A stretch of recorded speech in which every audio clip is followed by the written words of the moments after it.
Hi everyone, we're at Mary Kathleen just outside of Mount Isa.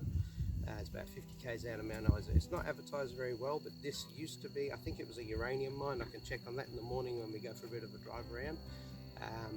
It actually has bitumen roads and there's like a general store and the town centre. It was a full town, it was a full working town. I think back in the 70s it was disbanded, and everything, the infrastructure is still here. So there's roads here, there's pads, concrete pads where the houses used to sit. So it's now turned into a free camp, although it's not advertised very well, hardly at all. There is a sign to it off the main highway, Mary Kathleen, and you can just drive in, pick a spot. There is acres and acres of places that you can camp. And as people have before, you can see they've made a little fire ring here. So we're going to take use of that, but we've got a few precautions because even though we've had good rains and it's fairly wet, there's a lot of dry tinder on the ground. So I've got water handy, I've got a shovel handy, and I've just mounted up some dry matter here. I'm going to be using a ferro rod to try and get the fire started. First time I've done this, so we'll see how we go. I've got kindling in various stages ready to go. By the time I get to that, if we've got a fire going by then, we can go off the main pile and feed in some decent wood. So here we go, see how we go, first attempt.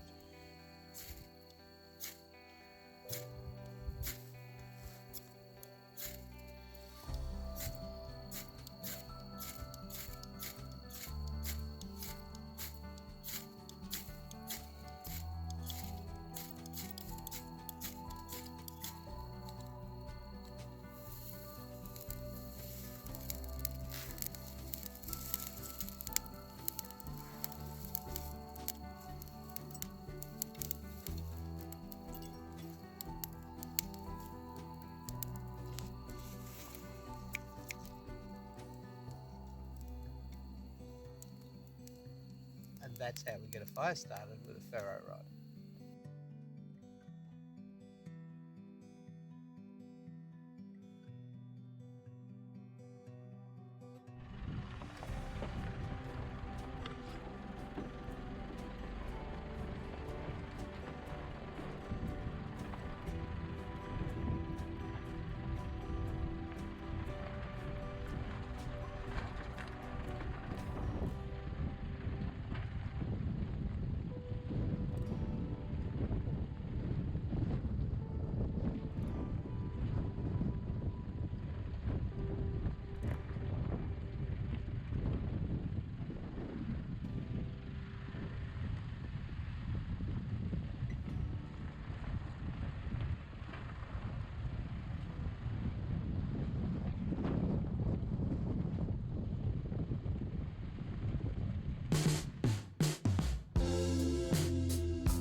Again, but here we are, we've made it to Mary Kathleen, one of the highlights of my trip. This is what I wanted to come to see. Bit of a rough trip to get here on the road. There's some video of the road on the way out. It's enormous. This was decommissioned in 1981. They actually ran out of uranium, so they depleted it. But it had a good run. It was running from the 1950s.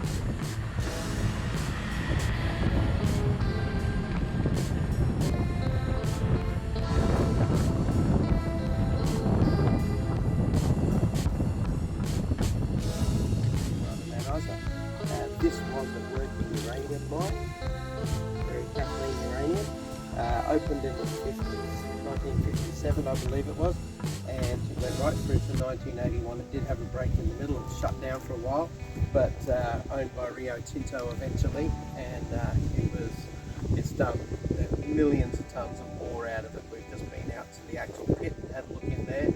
But this whole area where we're standing at the moment was the town square.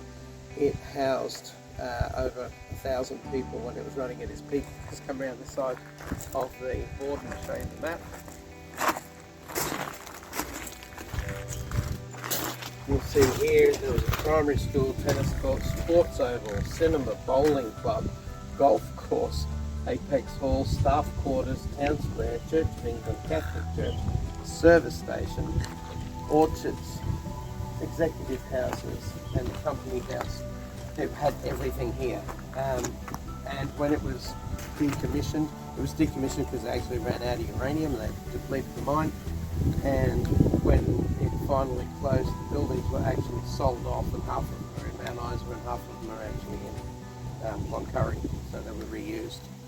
So come for a walk, we'll show you the town square. Fountain.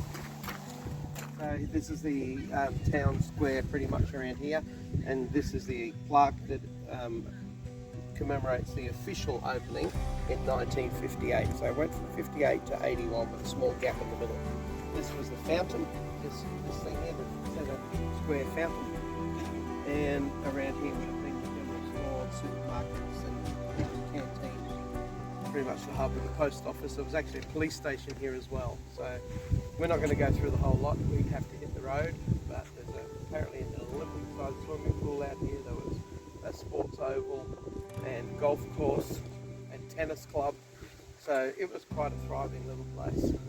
The buildings were sold off at the end and sent out to Cloncurry and to Mount Isa. So those buildings are still in use today. Although I probably wouldn't want to live in one, they would all be made of asbestos. There you go, that was them days.